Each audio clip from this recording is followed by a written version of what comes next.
Bismillahirrahmanirrahim. Assalamualaikum warahmatullahi taala wabarakatuh. Insyaallah al-yawm nadrus muqaddimah surah Al-Kahfi. Mi'yar at-ta'allum.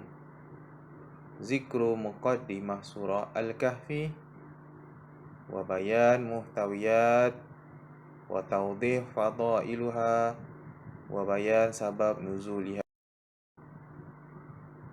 Taib surah Al-Kahfi Nundurna maklumah Hiya surah Makkiyah. Surah Kahfi ini adalah surah Makkiyah. Ada 2 ayat. Jumlah ayatnya ada 110 ayat.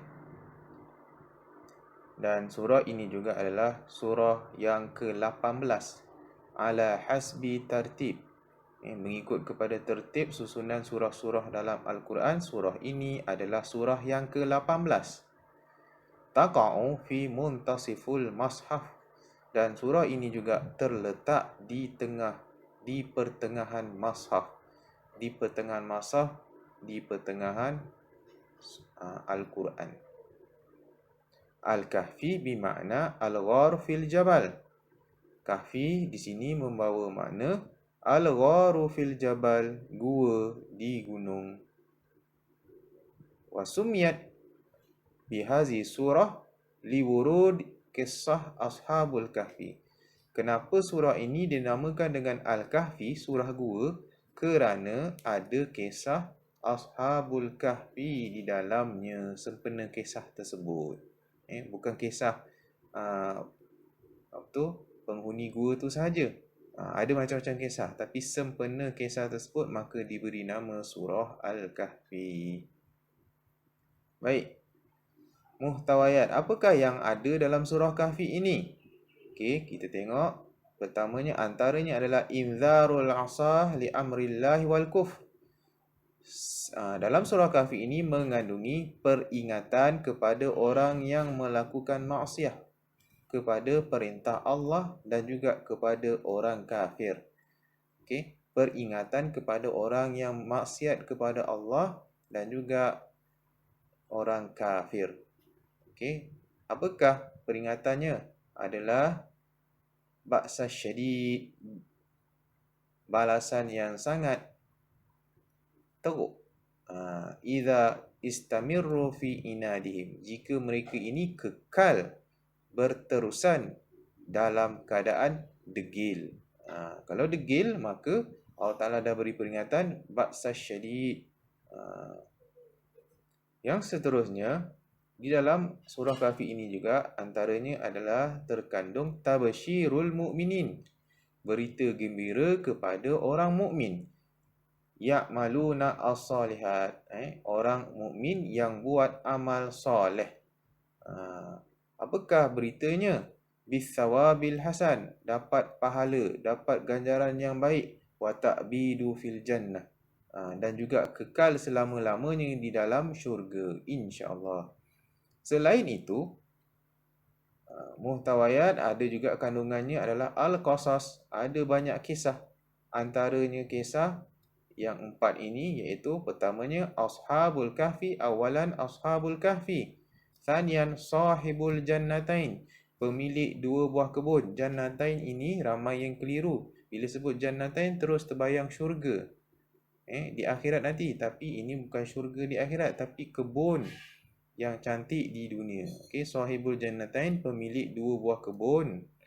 Dan yang ketiga, kisah antara Nabi Musa dan Nabi Khidir. Dan yang terakhir Zulkarnain, kisah tentang Zulkarnain. Fadail surah Al-Kahfi. Kita tengok apakah fadail, kelebihan surah Al-Kahfi.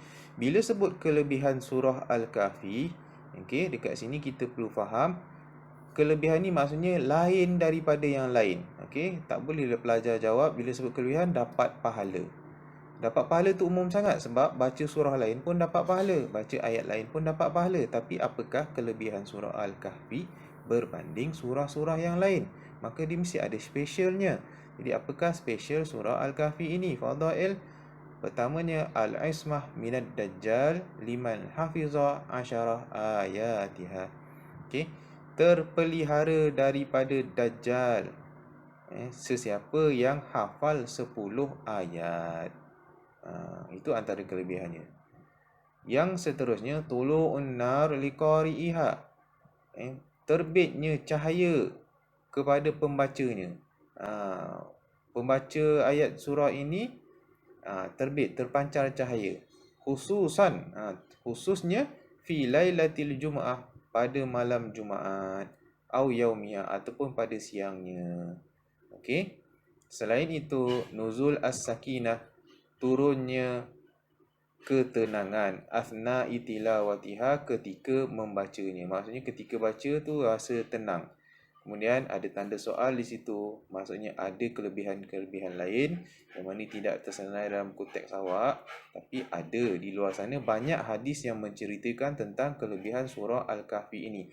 Antaranya yang menjadi teks dalam buku teks kita adalah man qara'al asharal awakhir min suratil kahfi fa innahu ismatun lahu minad dajjal. Rawahu An-Nasa'i. Sesiapa yang baca 10 yang terakhir daripada surah Al-Kahfi, bermaksud 10 ayat yang akhir, fa innahu ismatun lahu minad dajjal, maka dia akan terpelihara daripada ad-dajjal. Jadi ada hadisnya, bukan sebarangan. Kemudian ada yang saya cari lagi hadisnya, ni tak ada dalam konteks, tapi kita boleh tengok sama-sama tengok. Man qara'a suratul kahfi lailatal jum'ah adha'a lahu minan nuri fima bainahu wa bainal baitil atiq. Sunan Ad-Darimi. Siapa yang baca surah Kahfi malam Jumaat akan terang cahaya, akan bercahayalah mukanya, fima bainahu wa bainal bait al-atiq, antara dia dengan Baitil Atiq di Mekah. Okey.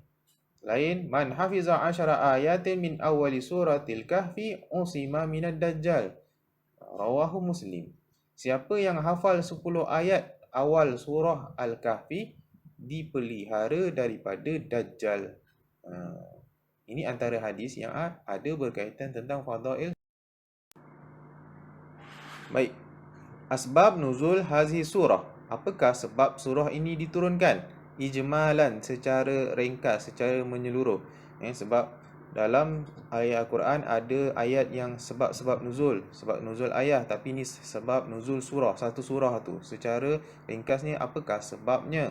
Okey, merujuk kepada buku teks, itulah sebabnya.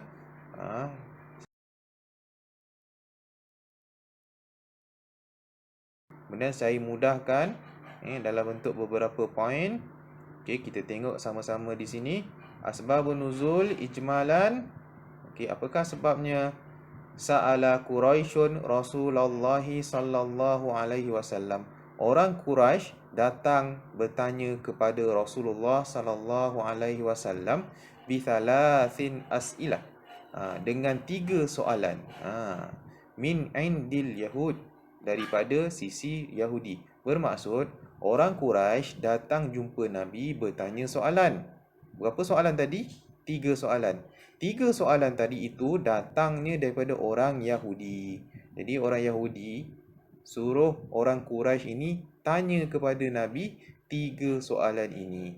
Nak membuktikan kalau betul dia Rasul yang diutus oleh Allah, confirm boleh jawab. Kalau tak boleh jawab, tinggalkanlah Muhammad itu. Soalan macam itulah. Soalannya bukannya nakkan keyakinan dalam beriman, tapi nak cari pasal. Apakah soalan-soalannya? Pertama, as-su'al an fityah zahabu fid dahril awal. Tanya dia, orang Yahudi ni, dia suruh orang Quraisy tadi tanya kepada Rasulullah, kau pergi tanya pasal fityah, pemuda-pemuda zahabu fid dahril awal, yang larikan diri zaman dulu-dulu. Kisah ni kisah lama. Jadi orang Yahudi ni banyak kisah-kisah Nabi yang diorang tahulah, sebab Nabi banyak daripada bangsa mereka lah. Jadi dia suruh tanya, tahu tak kalau Nabi Muhammad itu betul dia Nabi? Mesti dia tahu. Maka dia suruh tanya soalan itu. Lahum sya'nu ajib. Pemuda-pemuda tadi tu ada peristiwa ajaib berlaku kepada mereka. Cuba tanya, dia tahu tak? Macam tu. Okey. Jadi soalan kedua, as-su'al an rajulin tawafun balagha masyarikil ardi wa magharibiha. Selain itu tanya dia soalan lelaki yang mana dia tawaf pusing dunia ni daripada timur sampai ke barat. Tanya pasal lelaki itu, dia tahu ke tidak? Dan yang ketiga dia suruh tanya tentang as-su'al anir roh. Tanya Nabi Muhammad itu tentang roh. Kalau dia boleh jawab tiga-tiga ni maka betul lah dia Nabi. Kalau tidak maka tinggalkanlah dia. Okey, jadi apakah ya respon Nabi lepas terima soalan itu? Wa'adar Rasul bil ijabah ghadan. Nabi janji nak bagi jawapan esok. Walam yastathni. Akan tapi Nabi tidak yastathni. Tidak sebut insya-Allah. Ini jadi masalah kat sini. Nabi tak sebut insya-Allah. Kemudian makatha Rasul 15 lailah. Nabi tunggu sampai 15 hari 15 malam. Walam ya'ti wahyan. Tak datang satu wahyu pun. Tiba-tiba malaikat Jibril tak datang langsung. Hatta arjafa ahla Makkah. Sampai orang Makkah pun dah berkata-kata, dah bercakap-cakap dah. Kan? Sebab semua orang tahu pasal soalan tu. Nabi janji nak beritahu esok. Tapi Nabi tak beritahu, tak sebut insya-Allah. Dalam masa 15 hari, bayangkan 15 hari, 2 minggu, setengah bulan. Setengah bulan tak ada jawapan. Lama tu. Maka orang Mekah telah mula bercakap-cakap. Bergosip-gosip dia, membawang. Fa'ahzana Rasulullah. Maka Nabi pun merasa sedih. Wa syaqqa alaihi, dan rasa sempit lah, maksudnya rasa sedih sangat.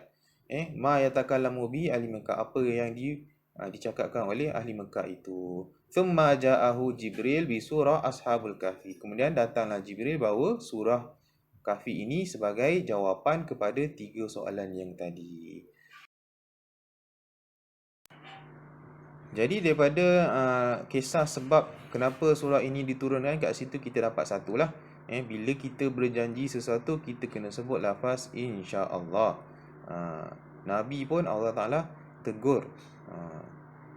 Kalau kita umat yang biasa lebih-lebih lagi lah. Kena sebut lafaz insya-Allah bila berjanji dengan sesuatu perkara yang akan kita buat pada masa akan datang. Selain itu, daripada itu kita nampak juga soalan orang kafir ni, dia bukannya bertanya nakkan keyakinan, tapi sebenarnya dia nak mempermain-mainkan Nabi. Kalau boleh dia orang nak cari bahan, nak memburuk-burukkan Nabi, nak memperlekehkan kenabian. Dia orang cari alasan. Asalnya dia orang tak puas hati, tak dapat cara satu, dia orang cari cara kedua. Tak dapat cara kedua, cari cara ketiga. Itu sebab dia orang pergi jumpa pendeta-pendeta Yahudi. Jadi itulah antara pengajaran yang kita boleh ambil berdasarkan kepada asbab tadi.